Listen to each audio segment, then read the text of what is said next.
All right, Matt is here. He gave us some troubling news. As much of an impact the storms had last night, you're saying tonight's threat could be worse. Last night, we really didn't have severe weather. I mean, we had some strong winds, right? We did have a tornado warning in Erie County last night, late night. But the severe threat really wasn't high last night. It was the heavy rain and the renewed heavy rain that we were dealing with last night. Tonight's a little bit different. Quicker hit of rain, still heavy, but as this line moves through, we're expecting a line to move through and not linger. Damaging winds is really a high threat tonight, depending on how this thing gets going. But different night tonight than last night. Potential for tornadoes? There is that potential as well. I think potential is going to be highest in Michigan over the next couple hours, but it's a non-zero threat here. So we will have to watch for that for sure. So another active night, that's for sure. And just want to make sure everyone's clear. Right now we're dry, all right? Right now we're fine. This is going to come later on this evening. Here's some numbers that our own Jason Michaels stacked up for us. 24-hour rainfall reports. Notice Kipton leading the way at 7 inches over the last 24 hours. Vermilion up near the lakeshore. Elyria checking in 5 inches. A lot of 2, 3, 4-inch totals as well. And this was area-wide. That's why Cleveland Sewer had such a problem. They just can't take all that intake when we get rain all across Northeast Ohio. Just a mess for a lot of you here this evening. Totally get that. So we don't need more rain. So let's try to forecast this out and get the system out of here. We're in the 70s where the clouds lingered longest. Notice the heat trying to get in here. Remember that big bubble of heat out towards the west? It's trying to make its way in after a morning of stability with all that rain that we had. The dew points have crept up as well. We've got dew points now running in the low 70s.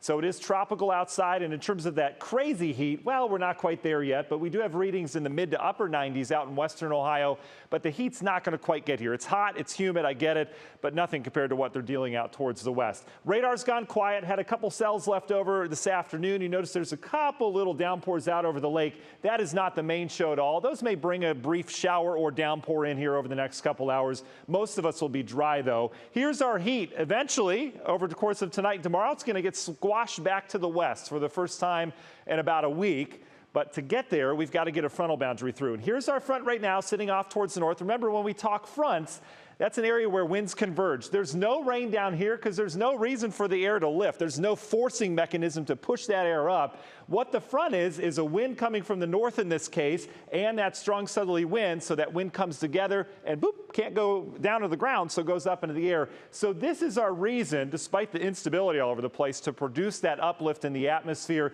The other thing is the instability. That's one of the other factors that we consider. It's called CAPE.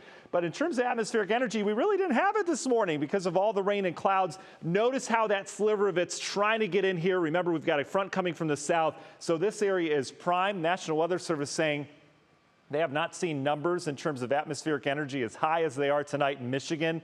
We need about 1,000 to produce severe weather. It's at 7,500 right now in terms of CAPE values in southern Michigan. As a result, well, you'd expect this. They've got a watch likely to be issued soon.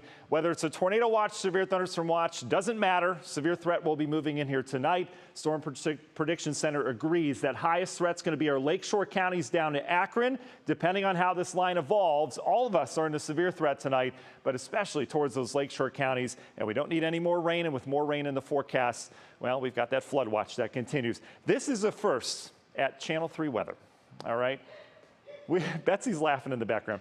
We've got snowflakes in the forecast from 11 to 1 a.m., right?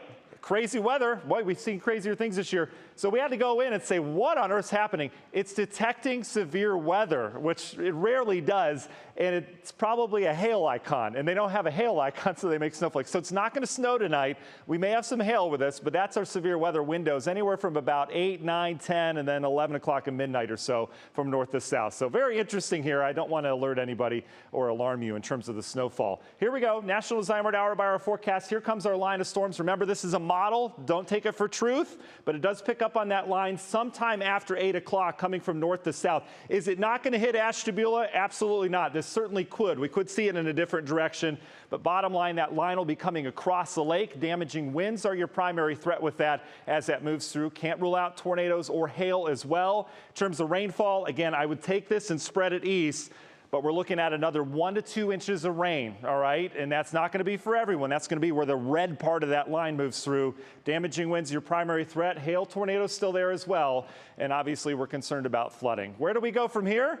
Oh, it gets so much better. Humidity is going to gradually go down through the weekend into next week, and we'll bring back sunshine. Look at these temperatures. Union Home Mortgage 7-day forecast in the 70s from here on out. And then we get another front, and if you want to taste the fall Northeast Ohio, just wait till Wednesday and Thursday. Highs in the 60s. We'll likely have lows in the low 50s. So it gets a lot more stable around here. We'll just say that. Christy. All righty. Matt, thank you so much. We appreciate it. Snowflakes and all.